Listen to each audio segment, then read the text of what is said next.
gente. A governadora já está aqui. Vamos colocá-la nesse momento aqui. Tá aqui a governadora. Está fazendo uma selfie. Está fazendo uma selfie. Deixa eu deixar ela fazer a selfie. Pronto. Selfie feita. Aí, governadora. Seja bem-vinda mais uma vez, governadora, ao Foro de Moscou. A senhora sempre gentil em atender o nosso convite e dizer que é uma grande satisfação tê-la aqui. Vamos conversar um pouco aí sobre o balanço desse ano e também da gestão, falar um pouco de vacina, né, para crianças, falar da UERN também com esse momento histórico da autonomia financeira. Vamos falar de eleições também no ano que vem, como a senhora vai ver as suas perspectivas para as eleições do ano que vem. Mas antes eu queria te enviar uma boa tarde aqui, em nome do Foro de Moscou e da nossa audiência. Bom, eu quero, Willam, meu boa tarde para você, para Bruno, enfim, né, para todos que participam, que nos acompanham aí através desse programa que já tem uma cadeira cativa, né, na comunicação social do nosso estado, o que é muito bom, né, porque vocês fazem uma comunicação social, né, com muita responsabilidade, seriedade, ética, e isso mais do que nunca, nesses tempos de fake news, mais do que nunca, essa comunicação feita com verdade, assumindo suas posições, respeitando o ponto de vista do outro, com pluralidade, mais do que nunca, isso tem que ser muito festejado, porque isso é fundamental para a democracia. Estou à disposição de vocês. Governadora, vamos começar falando um pouco assim, esse ano, como você considera esse ano, a senhora considera esse ano, do ponto de vista da gestão, os avanços, os desafios, aquilo que gostaria de ter feito e não conseguiu, como você avalia esse ano, e também pode fazer aí um combo de toda a gestão até aqui. Veja, Willam e Bruno, eu, na verdade, olhando, né, por exemplo, para janeiro de 2019, quando a gente chegou aqui e vendo aquela situação em que o Estado se encontrava, o Estado em escombros, estava um verdadeiro caos, era colapso para tudo quanto era lado. Colapso não só, por exemplo, do ponto de vista de um Estado que sequer conseguia pagar um direito fundamental, que era garantir a remuneração dentro do mês aos seus servidores. Mas era um Estado que as políticas sociais, aquelas mais essenciais, segurança, saúde, totalmente colapsadas. Um Estado que tinha perdido, né, a sua capacidade de investimento. Um Estado, está entendendo, onde as empresas estavam indo embora, dado exatamente o anacronismo, né, das políticas fiscais existentes, o que fez com que exatamente o Estado perdesse competitividade, e, repito, as empresas, inclusive, indo embora do nosso Estado. Então, passados esses 3 anos, hoje, dezembro de 2021, né, olhando, graças a Deus, o que já foi possível ser feito, eu diria para vocês que, sem dúvida nenhuma, são dados muito positivos. E levando em consideração ainda o contexto de uma pandemia, porque que eu ia assumir em janeiro de 2019, encontrar um cofre simplesmente zerado, como a gente encontrou, porque lá tinha apenas 3 milhões de reais. Em compensação, o que não faltava eram dívidas e mais dívidas, bilionárias, a começar com os servidores, quase 1 bilhão, relacionado àquelas 4 folhas atrasadas, os débitos com fornecedores. Então, assim, eu já, claro que sabia que encontrar um Estado, eu repito, colapsado do ponto de vista fiscal, financeiro, orçamentário. É um Estado que chegou ao ponto, Bruno, de raspar até o fundo previdenciário dos servidores do Estado. Porque se você for olhar direitinho, o único ano que a gestão anterior conseguiu manter o pagamento dentro do mês foi enquanto durou o dinheiro do Fundo Previdenciário.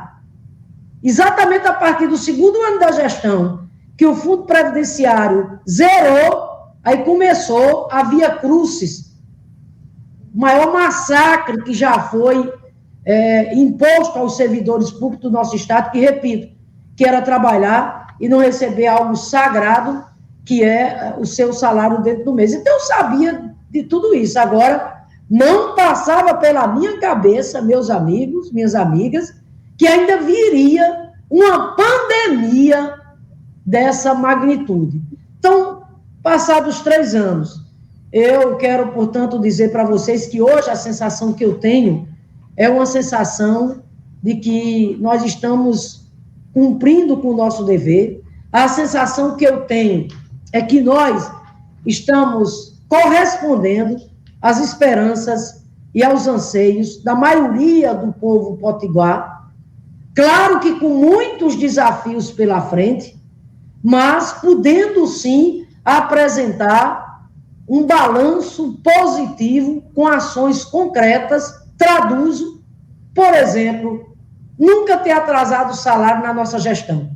Aí os críticos dizem, mas isso é obrigação do governo. Sim, é verdade.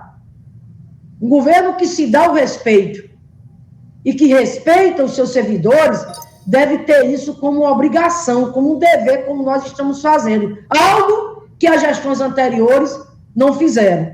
Segundo, quitando essas folhas atrasadas, porque quero aqui reafirmar, nos primeiros dias de janeiro, divulgarei o calendário para todo o ano, calendário de 2022, todos os meses, e vamos pagar a última folha, iniciando em janeiro, terminando em maio. Segundo, nós estamos recuperando a capacidade de investimento do Estado. Podemos falar sobre isso, por exemplo, do plano de obras que a gente lançou agora, mais de 50 milhões de reais para recuperação de trechos das nossas estradas. Terceiro, a coragem que nós tivemos, Bruno, de fazer aquelas mudanças nas políticas de incentivos fiscais tributários, com destaque principalmente para o PROED. Vocês lembram, né, a confusão que deu, né, com relação a fazer aquela mudança do PROAD para o PROED? A governadora teve a coragem, porque estava convencida dos argumentos do ponto de vista técnicos apresentados pela nossa equipe, tributação, planejamento e desenvolvimento econômico, que nós tínhamos que fazer aquilo, sob pena, né, do Estado cada vez mais caminhar para o abismo. Nós fizemos. Resultado, com o PROED, nós conseguimos conter o fluxo migratório, que eram essas empresas que estavam indo embora, trouxemos esperança novamente para a população, na medida em que essas empresas não só estão ficando, mas estão ampliando seus investimentos, e mais do que isso, os novos investimentos que estão chegando. Bruno, há cerca de 3 semanas, eu fui ali na BR-304, fronteira Mossoró com Açu, lá para a fábrica de cimento, que vai se instalar, que já se instalou ali na BR-304, lá na... Me faltou o nome aqui da comunidade agora, ali no assentamento, e a maior alegria é, de repente, o quê? Você vê no descampado daquele emprego, mais de 1.000 empregos. A mulher lá, que é líder lá da comunidade, ela fez uma fala lá e dizendo para mim, dizendo para todos que estavam lá, governador, isso aqui parece um sonho. Eu nunca imaginei, de repente, num descampado desse, aí chegar aqui a indústria vai gerar mais de 1.000 empregos para nós. E o investidor lá, da fábrica de cimento, disse claramente para mim, o assentamento de Hipólito. Valeu, Bruno, exatamente. E o investidor disse claramente para mim lá, Olha, governador, nós queremos deixar muito claro aqui. Valeu, deputado Isolda. É no PA Hipólito mesmo. Então, o investidor disse claramente para mim, governadora, nós só estamos aqui por conta do PROED. Sem o PROED, nós tínhamos ido para outro local. E aqui eu poderia citar dezenas. Na verdade, são mais de 180 empresas hoje beneficiadas com o PROED. E vale ressaltar que nós fizemos mudanças na política de incentivo fiscal tributário, não apenas para o setor da indústria, mas também para o setor de serviços, para o setor exatamente de comércio. Então, isso são, eu diria que esse é um balanço muito positivo, porque, afinal de contas, né, significa claramente, repito, a gente ter contido aquela desesperança que tomou conta do Rio Grande do Norte, as empresas indo embora, e com isso, as oportunidades, né, de muitos pais de família e mães de família, exatamente de ter o seu emprego. O Rio Grande do Norte hoje tem competitividade, sem falar no horizonte aí, pela frente, extremamente atrativo, que é o contexto das energias renováveis, que nós podemos falar sobre isso ao longo exatamente aqui da nossa entrevista. E, por fim, outro balanço positivo, arrumando a casa, a recuperação fiscal do Estado, cuidando das políticas sociais, com um foco muito voltado para a questão da segurança, da questão da saúde, a questão da educação. Educação, Nova Escola Potiguar, os 12 institutos estaduais de educação profissional, tecnologia e inovação. Mossoró vai ganhar uma, vai para Alexandria também, vai para São Miguel. Os investimentos que nós vamos fazer na questão da conectividade, ou seja, fibra ótica, levar banda larga para todas as 615 escolas estaduais, levar as ferramentas digitais para que os nossos estudantes, os nossos professores se conectem com o mundo. Isso é fundamental. Não tem como você pensar no desenvolvimento sem cuidar da chamada infraestrutura tecnológica. A gente viu quanto a pandemia escancarou a necessidade dessa infraestrutura tecnológica. Nós vamos investir aí, Bruno, cerca de 50 milhões de reais num projeto que a gente chama Geração Conectada, que está dentro da Nova Escola Potiguar. Depois, nós temos a construção de mais 10 escolas, a reforma em mais 60 escolas, nós temos a questão da capacitação, formação inicial e continuada para o magistério, para os profissionais da educação, e também a questão das ações de superação do analfabetismo. Rapidamente, segurança. Eu desafio aqui, volto a dizer, já disse e volto a dizer, qual foi o governo na história recente da gestão do Rio Grande do Norte que pegou um estado destruído como eu peguei, além do mais uma pandemia pelo meio, e conseguiu investir na segurança pública como nós estamos investindo. William, dezembro de 2018, que alguns não querem lembrar, alguns não querem porque tem medo do passado, o passado os condena. Mas, dezembro de 2018, como é que nós estávamos nesse momento? O Estado amedrontado, polícia militar quartelada, porque não recebia sequer o seu salário. Né? Tinha campanha, inclusive, de solidariedade, aquisição de cestas básicas para os nossos policiais. Repito, eles estavam quartelados porque sequer recebiam o seu salário. Dezembro de 2021, os policiais militares estão sendo promovidos, Bruno Barreto. Ainda ontem, eu assinei aqui o ato autorizando mais de 330 novas promoções, merecidamente, de praça para primeiro sargento, para segundo sargento, para subtenente, oficiais. Com essas promoções que eu anunciei ontem, né, com essas novas promoções, já são mais de 8.200 promoções efetuadas junto aos policiais militares do nosso estado. Teve a reestruturação da carreira, a nomeação de mais de 1.300 policiais militares, bem como também o concurso para a Polícia Civil, ITEP, Polícia Penal, novo concurso que eu já anunciei no próximo ano para a Polícia Militar. Hoje mesmo, Bruno, acabei de anunciar aqui, participar da solenidade da Operação Verão. Então, enfim, vou terminar aqui para... Governadora, aproveitando só essa deixa aí, eu passo já para Bruno, chegou um superchat para a gente aqui do Nordestino Potiguar, dizendo o seguinte: quanto aos processos seletivos da saúde que irão terminar, serão feitas novas seleções ou concurso na saúde? Olha, a saúde, veja bem, foi uma área que mereceu um investimento todo especial, evidentemente, em virtude desses tempos de pandemia tão dolorosos, né, que nós temos exatamente enfrentado.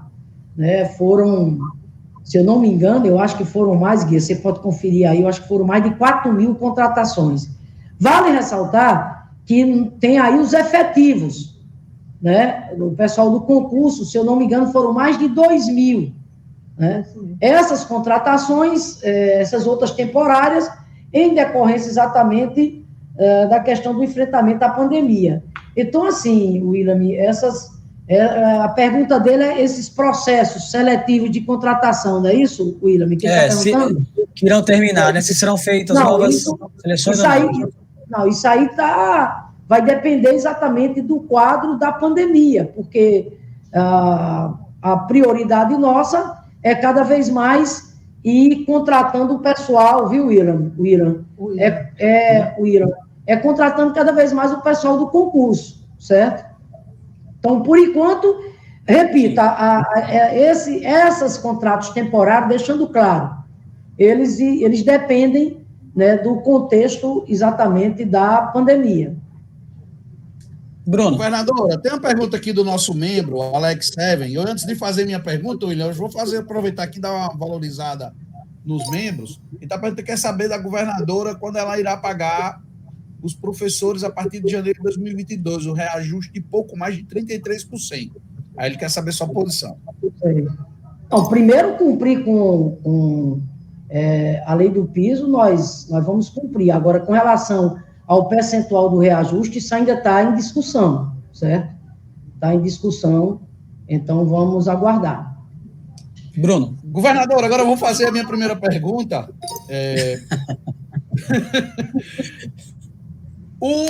Ontem a senhora conseguiu uma conquista, que foi evitar que o circular, a gente tem muita audiência de Natal, viu, governadora? Não é só Mossoró, não. A conquista do circular da UFRN e evitar tarifas.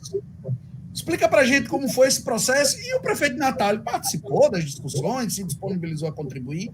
Essa é a pergunta que eu faço, logo de início. Bom, Bruno, na verdade, assim, os representantes, tanto do setor empresarial como dos trabalhadores, nos procuraram, né? Não foi a prefeitura quem nos procurou. Quem nos procurou foi Seturne, a Transcop, que representam os empresários, e o Sintro, que representa os trabalhadores e trabalhadoras, né, do sistema rodoviário do Rio Grande do Norte. E nos fez exatamente esse apelo, né, que nós prorrogássemos, porque o ano passado, levando em consideração exatamente os impactos da pandemia em várias atividades econômicas e nesse setor do transporte, a gente tinha, portanto, adotado a isenção de 100% do ICMS do diesel para os transportes urbanos e 80% no caso do intermunicipal. Bom, eles nos procuram, né? Eu pedi a Cadu, Carlos Eduardo Xavier, para fazer o estudo, evidentemente que fiz esse debate aqui no comitê de gestão nosso, disse claramente a nossa equipe econômica que, a depender do estudo que fosse feito, mas minha intenção era exatamente prorrogar, levando em consideração ainda, sem dúvida nenhuma, os reflexos do ponto de vista econômico nesse setor, eles se fazem sentir, é um setor que tem uma recuperação mais lenta, diferente, por exemplo, do turismo, que está tendo uma recuperação mais rápida, porque foi outro setor duramente afetado. Bom, agora, estabeleci duas condicionantes. Sem elas, não teria prorrogação de ICMS nenhum. Que foi, primeiro, não ter aumento de tarifa.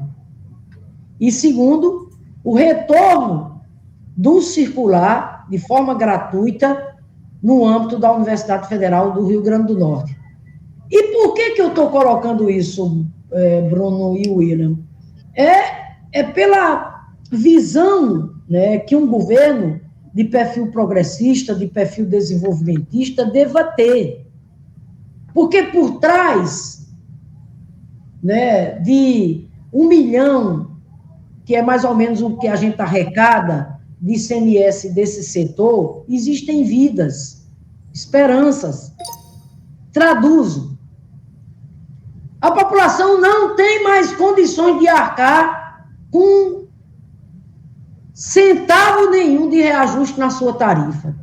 Não cabe mais no orçamento da população trabalhadora.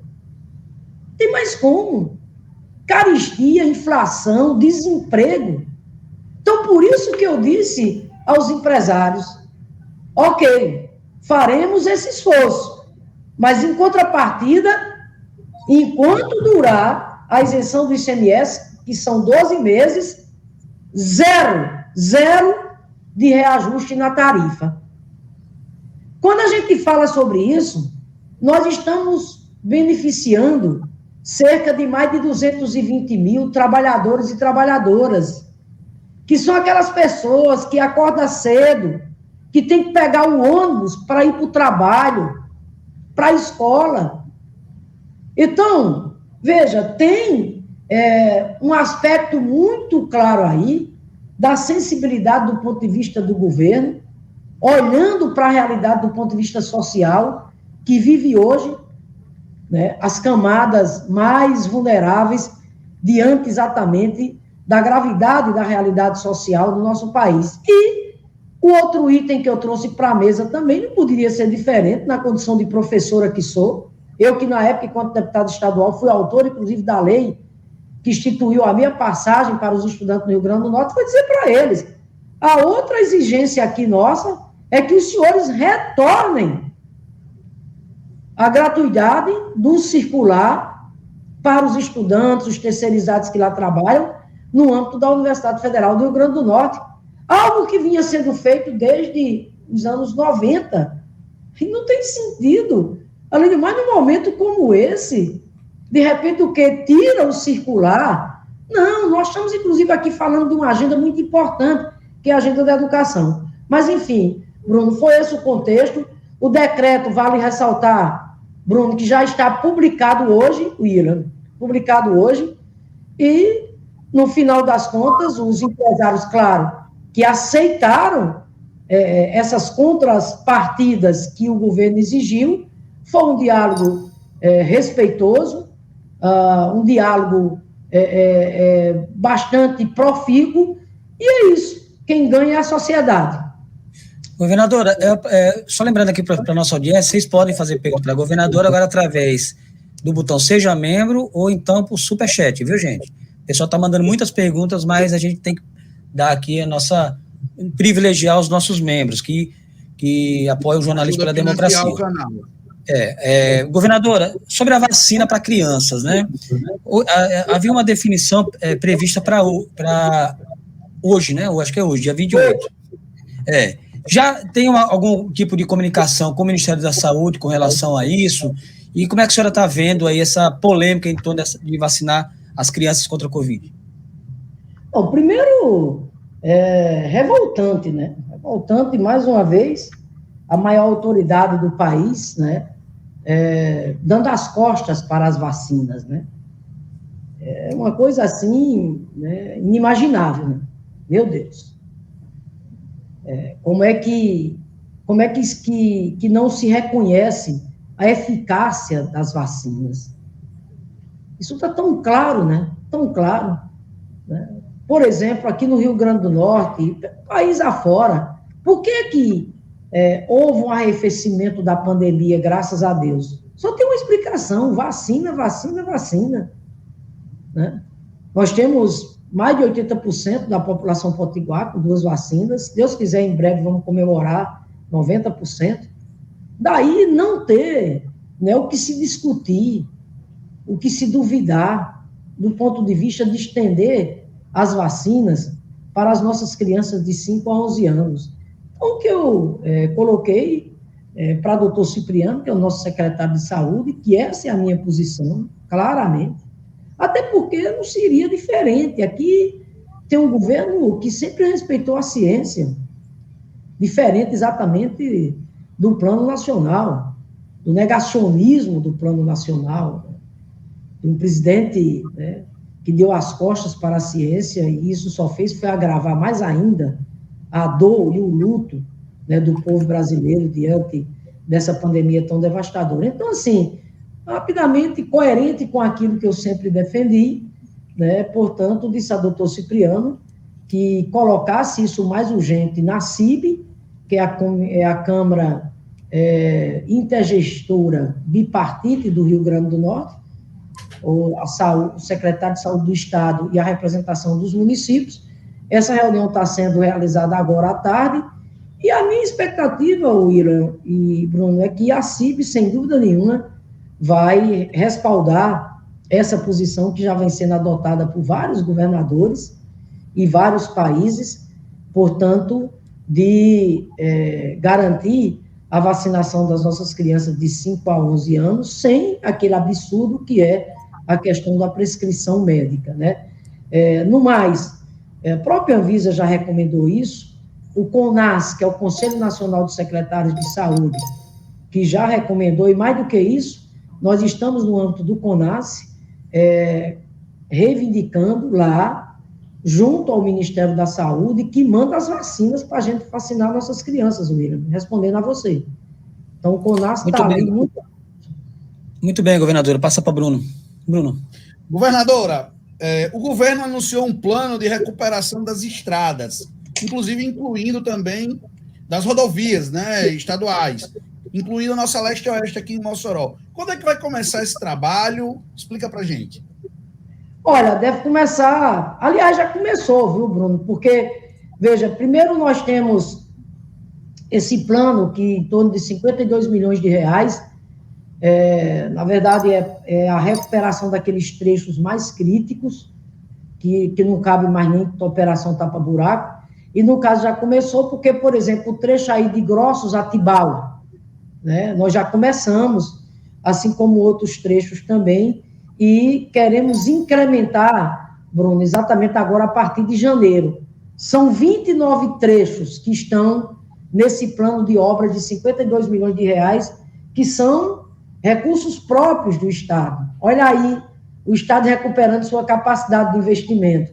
Agora, somado a isso, nós temos mais um investimento de 73 milhões, recurso do governo cidadão, onde em breve nós vamos dar ordem de serviço para a estrada ali, a 233, a 304, a 233 é aquela que liga a 304 a sul até a 226. Na verdade, esse investimento que nós vamos fazer lá é quase como se fosse uma nova estrada, porque ela vai ser alargada. É um investimento muito importante, considerando a importância dessa rodovia. Na verdade, ela liga 3 regiões do estado, né? Que ela liga desde o Seridó, a região oeste, a região do Vale do Açu. Depois ela liga a 2 estados, Bruno, porque ela liga tanto a Paraíba como ao Ceará. A 233, para você ter uma ideia, ela é a principal via de escoamento para um conjunto de mais de 60 municípios, porque eu estou me referindo tanto ao Médio-Oeste como ao Oeste. Então, é uma rodovia muito importante. E por que é necessário esse investimento lá, quase que duplicar essa rodovia? Porque ela é muito estreita, já foi palco de muitos acidentes. Então, esse investimento que a gente vai fazer, primeiro, para dar segurança às pessoas, e pelo que ela representa do ponto de vista de fomentar o desenvolvimento da economia. Agora, acrescento aqui o empréstimo que nós estamos buscando, no valor de quase 650 milhões de reais. Nós demos já um passo importante, que foi a aprovação pela Assembleia Legislativa, já temos autorização. Aldemir, que é o nosso secretário de Planejamento, está em tratativas com 2 instituições financeiras, porque esse governo tem planejamento, Bruno e o William. Nós não estamos tratando disso agora, a gente está em busca desse empréstimo desde o ano passado, né? Então, nós vamos lutar para conseguir esse empréstimo, porque a maior parte desses recursos seria exatamente para a recuperação das nossas estradas. Inclusive, aqui acrescentando uma coisa muito importante para vocês, que é a Estrada do Melão, Bruno. Se Deus quiser, com o dinheiro desse empréstimo, aí nós vamos fazer aquela parte que não foi feita ainda, que não entrou no governo cidadão. Então, a maior parte desse recurso seria para a recuperação das estradas, bem como também para continuar investindo mais também na segurança, saúde, e também uma parte para ajudar a gente a avançar mais ainda na quitação de débitos, no caso, com os fornecedores. Governadora, a senhora vai estar aqui amanhã em Mossoró para a assinatura da autonomia financeira da UERN. É um momento histórico, né? Há muito tempo aí um sonho da nossa universidade. E não é apenas esse avanço, mas também a sua gestão teve a eleição direta na universidade. São também 2 momentos importantes aqui para a UERN. O que representa esse momento aí, que a senhora vai assinar essa autonomia, vai dar, digamos assim, a UERN vai caminhar agora com as próprias pernas? Como é que a senhora se sente aí nesse momento tão importante? Primeiro, confirmo realmente a agenda amanhã, estarei aí às 16 horas, né, para sancionar exatamente o projeto de lei que vai garantir a autonomia financeira plena da nossa universidade. A solenidade vai se realizar exatamente ali no pátio da nossa universidade, na UERN. Segundo, é um momento, né, muito especial para mim, muito. Eu confesso a vocês que no dia que eu enviei o projeto de lei para a Assembleia Legislativa e no dia em que a Assembleia Legislativa aprovou o projeto de lei, eu me emocionei muito. Cheguei em casa e passava um filme na minha cabeça. Porque, pelo que significa, né, esse ato. Esse ato, na verdade, significa cidadania. Por que significa cidadania? Porque significa garantir um direito fundamental, um direito estruturante, um direito básico para a conquista da cidadania de um povo, que é o direito à educação. E o filme que passava na minha cabeça é porque, né, eu venho de uma geração de família de origem humilde, família pobre. Eu sei o que foi já ficar sem estudar, Bruno Barreto. Teve época que eu fiquei 2 anos sem estudar, não era porque meus pais fossem negligentes, é porque eles não tinham condição. Então, quando a gente olha para a UERN, a gente está olhando pela grandiosidade dela. O quanto essa universidade já proporcionou de realizar um sonho de milhares de estudantes pobres pelo interior do Rio Grande do Norte, que tiveram esse direito assegurado de fazer um curso de nível superior, de se preparar para a vida, para o mundo do trabalho, graças exatamente à existência da Universidade do Estado do Rio Grande do Norte. Então, eu faço parte de toda essa geração que luta pelo direito à educação e que, em muitos momentos, viu a universidade ser atacada. Aliás, ainda tem alguns ainda que teimam, que insistem nessa insanidade. Teve um momento que chegaram, inclusive, até a querer privatizar a Universidade do Estado do Rio Grande do Norte. Aí, meu querido, aí veja bem, esse ato, essa lei, que agora garante autonomia plena financeira a ela, significa dar a ela o status que ela deva ter de política de Estado. Nós estamos dando a ela o status que tem, por exemplo, o poder legislativo, que tem o poder judiciário, que tem o Tribunal de Contas. Se esses poderes podem gerir os seus próprios recursos, ô Bruno Barreto, por que uma instituição do porte e da magnitude de uma universidade não pode fazer o mesmo? Pode, e vai fazê-lo com competência, com responsabilidade e com compromisso. Então, assim, vai ser um momento muito marcante, evidente, né? Além da minha história de vida, muito marcante também, porque é o governo de uma professora. E não existe algo mais gratificante do mundo do que você realizar sonhos. De repente, eu hoje, na condição de governadora, tendo essa oportunidade de realizar sonhos que transformam as vidas das pessoas na conquista da cidadania, como é a universidade. E claro que compartilho essa alegria aqui, né? Por exemplo, com a deputada Isolda, egressa dessa universidade. Deputada Isolda, que é uma grande lutadora em defesa da educação, presidente da Comissão de Educação. Eu sei o quanto Isolda se emociona com isso, de repente de saber que é no governo do PT, no governo de uma professora, da qual ela faz parte, que esse legado ficará para sempre na história da educação de Mossoró e do Rio Grande do Norte. E aqui, claro, estender aqui, né, todo o meu agradecimento a todos que fazem parte da bancada que dá sustentação ao nosso governo, deputado Francisco do PT, outro valente ali na condição de líder do governo, trabalhou em muito, o deputado Jorge Soares, o deputado Bernardo, todos.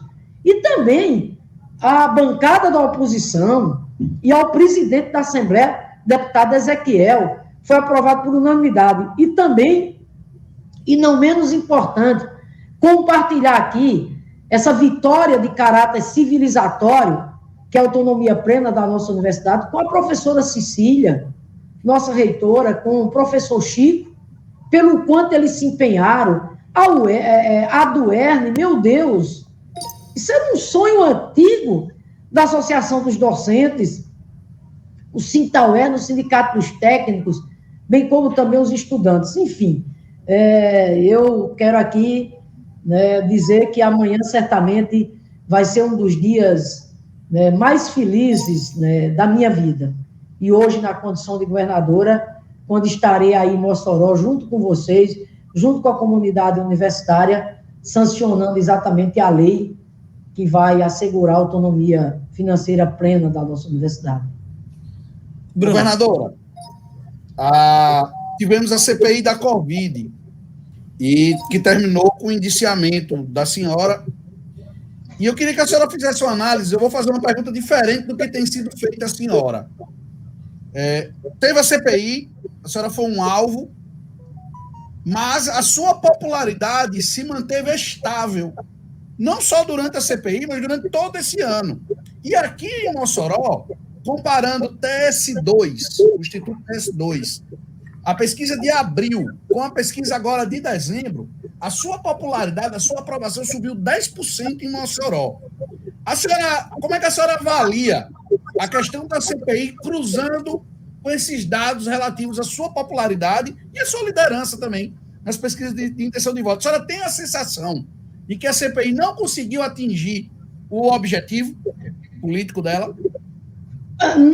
Olha, Bruno, respondendo aqui a você, claro, sem soberba, mas com base no que eu estou vendo, no que eu estou sentindo, e não é só nas pesquisas, eu diria aqui para você objetivamente que não consegui... Só me interromper aqui, Laísa me corrigiu, é pedido de indiciamento. Obrigado, viu, Laísa? Porque teve um deputado lá que ele disse que ele que indiciou, estava induzindo até a gente ao erro. Obrigado, Laísa. Desculpa. Mas respondendo, viu, Bruno, concretamente, sem soberba, vocês me conhecem, mas com base na realidade, né, no que eu vejo nas ruas, e as próprias pesquisas que estão sendo aí divulgadas, a CPI que se propôs a isso, né, o caráter eminentemente político, eleitoreiro, não conseguiu esse objetivo de maneira nenhuma. E eu vou dizer uma coisa aqui para vocês, porque que eu acho que não conseguiu. Sabe por quê, Bruno? Porque é aquilo que eu tenho dito. O Rio Grande do Norte me conhece, não é de hoje, não. Faz 40 anos que eu cheguei aqui, como professora, dirigente sindical, deputada estadual, senadora e agora governadora. E ao longo, né, de toda essa minha vida pública, graças a Deus, o Rio Grande do Norte nunca me viu envolvida em falcatrua, em malfeito. Pelo contrário, a minha vida sempre pautada de forma muito transparente, pela honestidade, pela decência, pelo espírito público, pela solidariedade, pelo compromisso. Então, é aquilo que eu tenho colocado, sabe, Bruno, que credibilidade, respeito, honestidade, isso você não encontra na prateleira de supermercado, não. Né? Isso se conquista, isso se constrói. E foi isso, sem falsa modéstia, que eu conquistei ao longo desses 40 anos de vida pública, junto à maioria do povo potiguar. De forma que eu sinto isso claramente. Ou seja, Bruno, a população cada vez mais ficando com sabedoria, aguçando seus ouvidos, ela cada vez mais, Uira, ela separando o joio do trigo. Ela viu o trabalho incansável da gente no contexto da pandemia. Eu vou dizer uma coisa aqui para vocês, né, que eu nunca revelei de público. Né? Eu, por exemplo, eu nunca tive problema de pressão. E tive problemas durante exatamente a pandemia, de tomar, inclusive, remédio, em função exatamente do estresse a que nós éramos submetidos. É evidente que o estresse grande e maior estava ali, os profissionais de saúde, na linha de frente, porque eles não tinham escolha, né? Tinham que ir com vacina ou com sem vacina. Mas o estresse também do governo era imenso e da governadora, porque, afinal de contas, Bruno, para que esses profissionais pudessem trabalhar, eu tinha que assegurar a contratação dos próprios profissionais, os insumos, etc, etc, etc. Então, foi um trabalho incansável. Um trabalho onde eu acho que uma coisa muito acertada foi o diálogo com a sociedade como um todo. Eu me reunia regularmente com os poderes, vocês lembram disso? Eu compartilhava as decisões a serem tomadas, aquelas medidas duras com o Poder Judiciário, com o Tribunal de Contas do Estado, né, com a Defensoria Pública, com os Ministérios Públicos, que acompanharam atentamente todas as medidas, né, que a gente aqui adotou, a força-tarefa que nós fizemos aqui dentro, para ajudar exatamente a CESAP. Então, de forma, Bruno, que eu não tenho nenhuma dúvida que a maioria da população do Rio Grande do Norte reconhece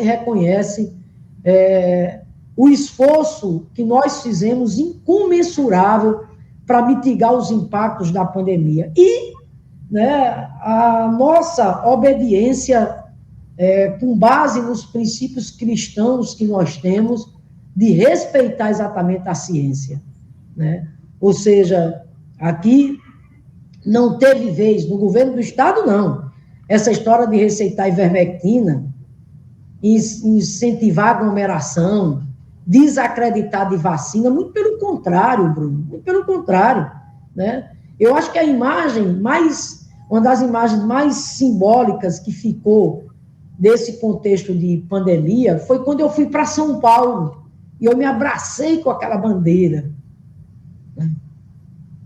Aquela bandeira do Rio Grande do Norte que eu botei naquela caixinha de isopor, aquela bandeira ali cobrindo aquelas vacinas, porque era o que elas significavam do ponto de vista de sopro de vida, de esperança, né? Infelizmente, o governo federal, no início, falhou grave na lentidão e na aquisição das vacinas. Muita gente se foi porque a vacina não chegou a tempo, né, William? Eu lembro, por exemplo, de uma professora lá de Currais Novos, Socorro, que se foi, né? E quando ela se foi, eu falei com a filha dela, eu vim acompanhando, chegou a ser entubada, e ela dizendo para mim, disse, olha, Fátima, mamãe, quando viu você lá em São Paulo, apareceu você na televisão.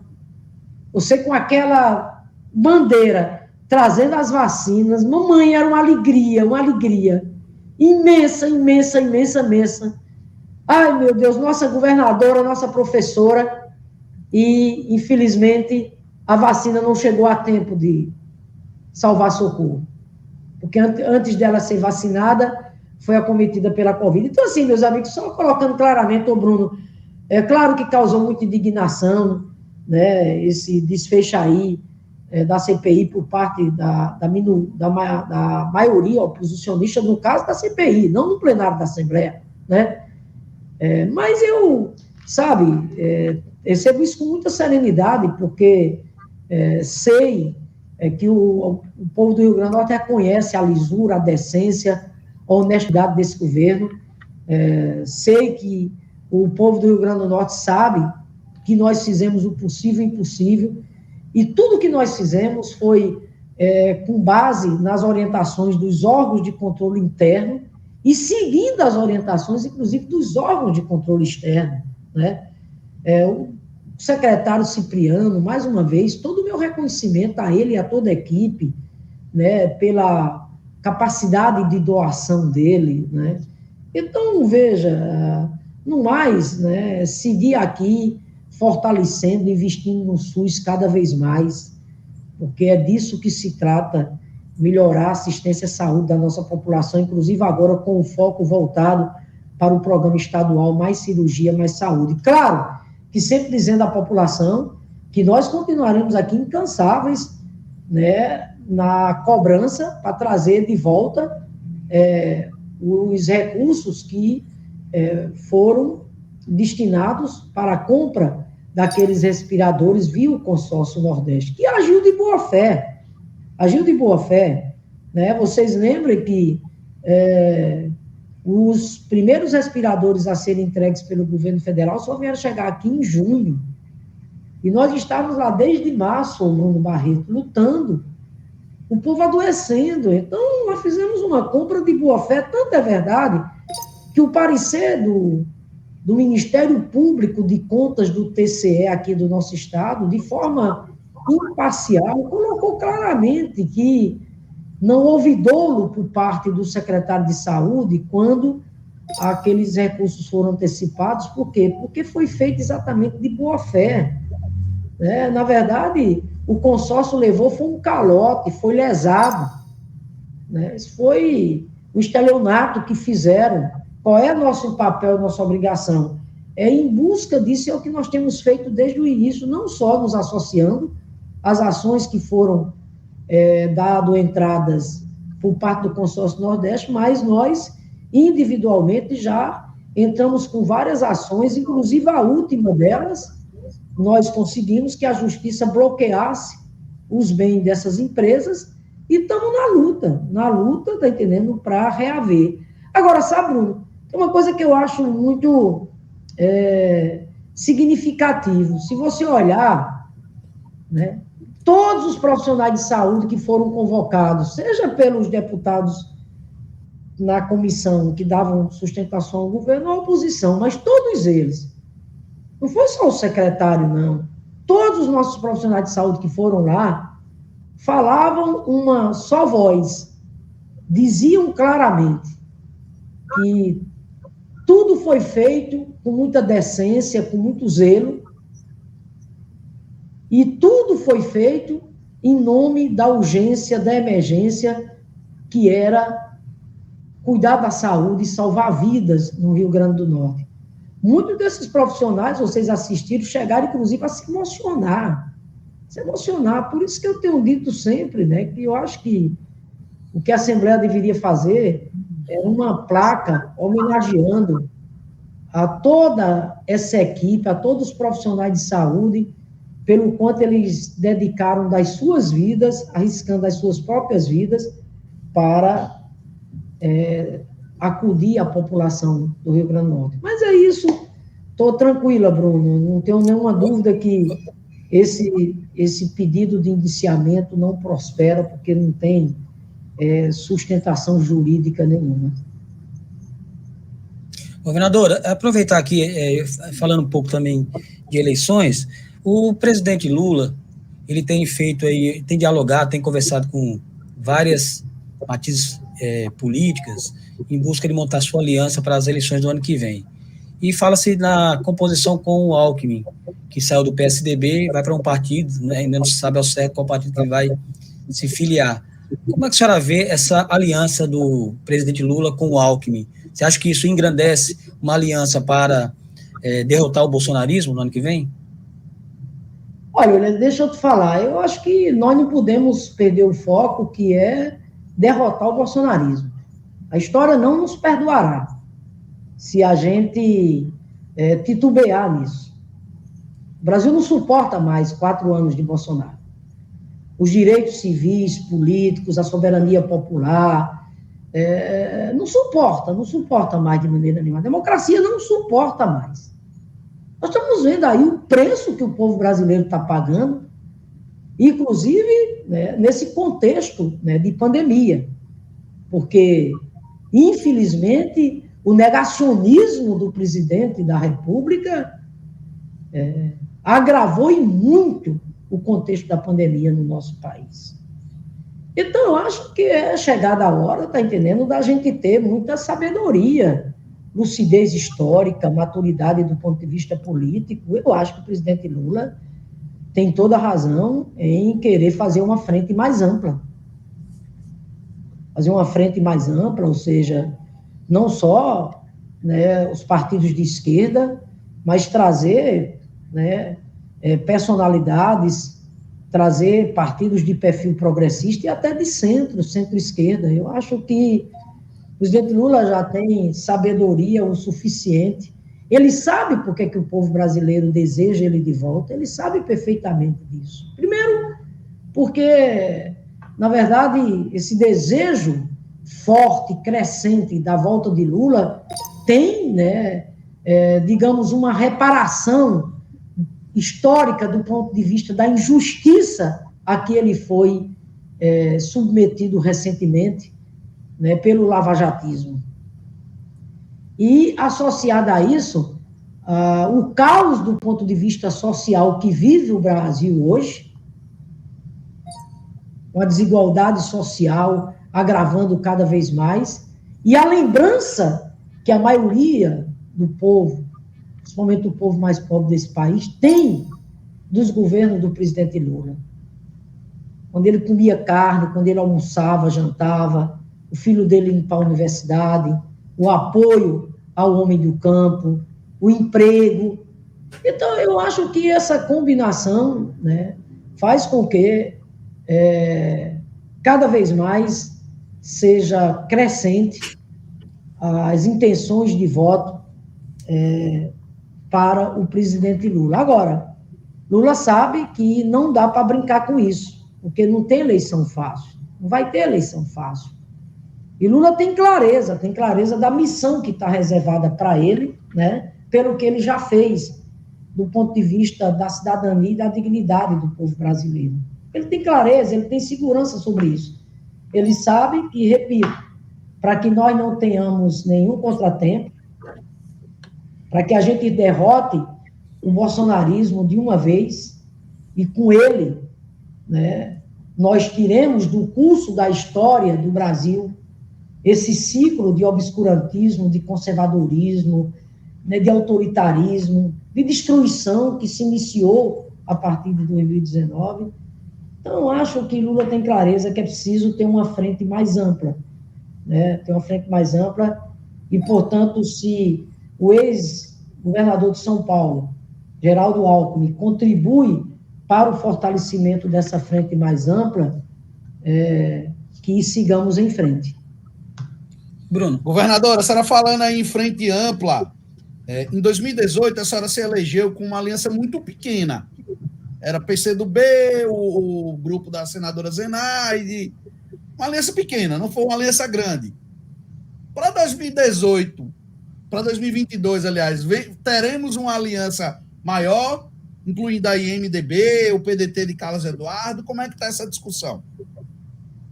Olha, Bruno, aí eu vou seguir os passos do presidente Lula. Uma frente ampla, né, governadora? Se o nosso líder maior, no plano nacional, está dizendo, está entendendo que a gente não pode correr risco, né? Que a gente deve ter essa grandeza de formarmos um arco de alianças mais amplo, por que não? Então, eu sigo, enfim, essa orientação que o presidente Lula tem dado. Até porque, Bruno, tem uma coisa também aqui importante. Veja, no caso do Rio Grande do Norte, nós temos um projeto em curso.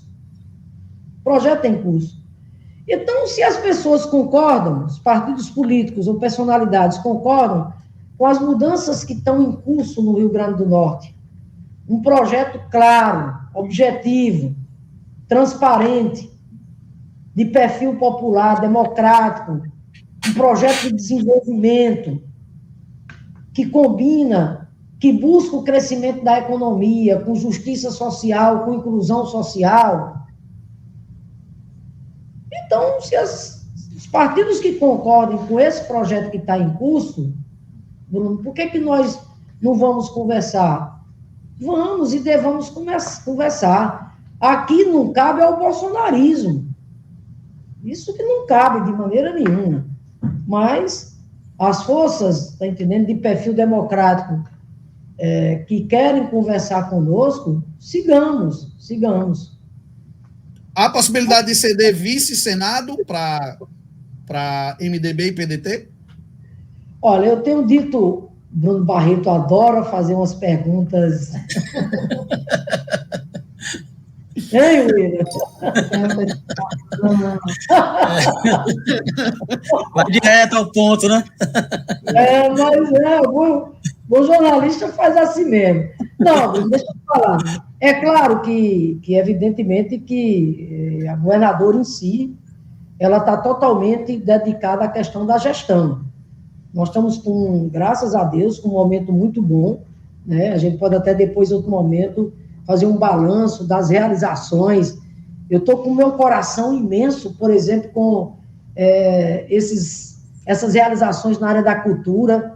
Aliás, parabenizar aqui o grupo aí, Líricos de Mossoró, pela belíssima apresentação que fez aqui da ópera O Empresário, viu? Mossoró abrilhantando, né, os palcos do Teatro Centenário Alberto Maranhão, cujas cortinas se abriram novamente para o povo potiguar. Mas eu estou muito feliz. Agora mesmo acabei de participar aqui da solenidade, entregando o diploma de registro do patrimônio vivo a mais grupos culturais aqui do Rio Grande do Norte, Araruna, Boi Pintadinho, enfim, tantos outros que merecem o respeito e o incentivo por parte do governo do Estado. Antônio Francisco também né?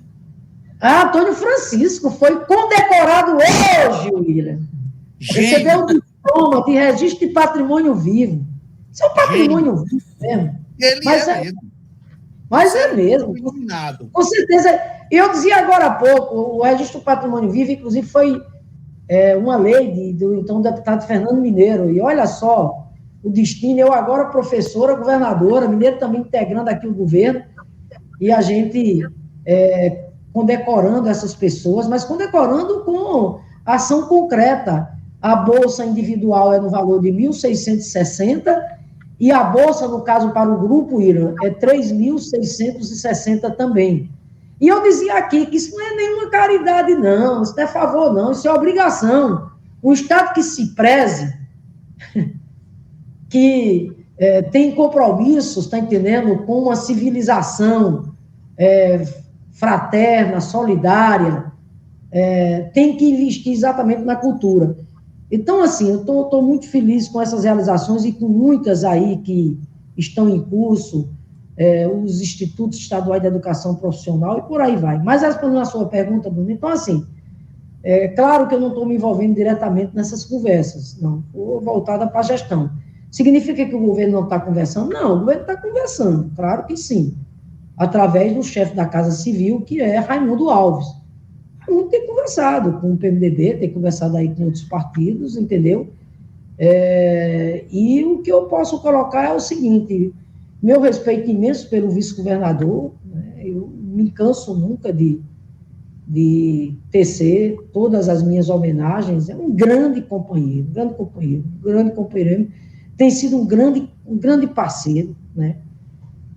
Pela visão que ele tem, pela experiência que ele tem enquanto servidor público, procurador-geral de Estado, ou seja, a afinidade política, programática que eu tenho com o Antenor, e os laços de companheirismo que nós temos. O senador Jean Paul, né, dispensa comentários, né, me sucedeu no Senado da República, meu amigo, companheiro também, vem fazendo um trabalho com muito talento, muita seriedade, representando o povo potiguar no Senado e na defesa, né, do povo brasileiro. Agora, é fato, Bruno, que nós temos um foco aqui, que é o governo estadual. O próprio presidente Lula já se posicionou claramente sobre isso, a presidenta Gleisi já se pronunciou claramente sobre isso. Claro que o PT está dando muita prioridade à eleição proporcional, a bancada federal é fundamental mesmo, né?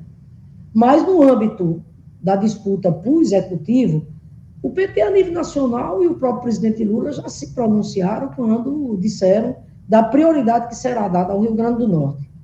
Por duas razões. Primeiro, é o único estado onde o PT vai diretamente para a reeleição. E segundo, é a única mulher governadora do Brasil, né?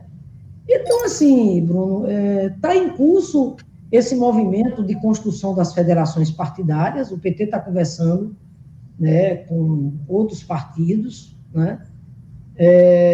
E composição de chapa, respondendo aí agora claramente a você, para você dizer que eu não fugi, isso é coisa só lá para o ano que vem, Bruno. Aí, veja bem, aí vai ser um debate, evidentemente, que a governadora não vai abrir mão, de jeito nenhum, de ter, né, a sua definição, a sua posição, não vai, de maneira nenhuma, mas isso vai ser uma coisa construída e vai ser discutida e vai ser compartilhada com o conjunto dos partidos que formarão, se Deus quiser, a aliança em busca, né, de mais conquistas, mais avanços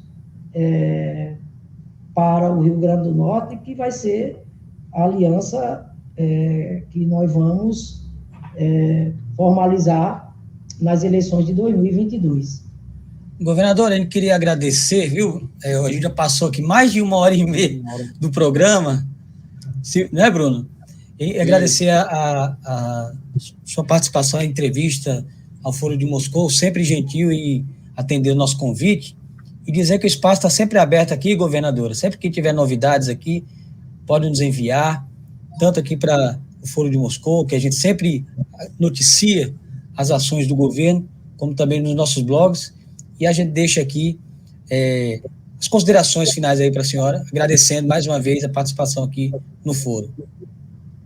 Bom, eu quero, primeiro, mais uma vez, parabenizar vocês, o William, Bruno, pelo trabalho jornalístico que vocês fazem, repito, com seriedade, com muita responsabilidade, isso é muito importante. Segundo, meu abraço aqui para o Rio Grande do Norte, em especial para Mossoró.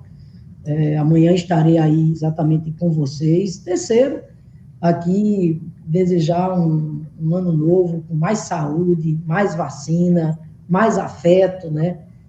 E que 2022 nos encontre com mais energia, com mais esperança, com mais confiança, para a gente continuar trabalhando cada vez mais em prol de dias cada vez melhores para o povo do Rio Grande do Norte. Bruno? Valeu, governadora. Obrigado pela entrevista. E o espaço está sempre aberto. Beleza. Valeu, Todo o meu afeto aí para vocês. Se cuide, ó. E amanhã em Mossoró. Feliz ano novo, se cuide nesse ano novo. Vamos ficar cada vez mais junto de quem a gente ama. Com certeza. Lembrando Renato Russo, é preciso amar as pessoas como se não houvesse amanhã.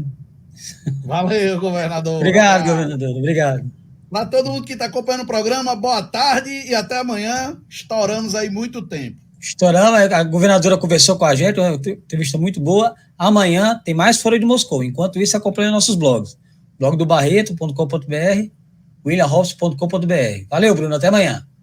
Valeu, William. Tchau.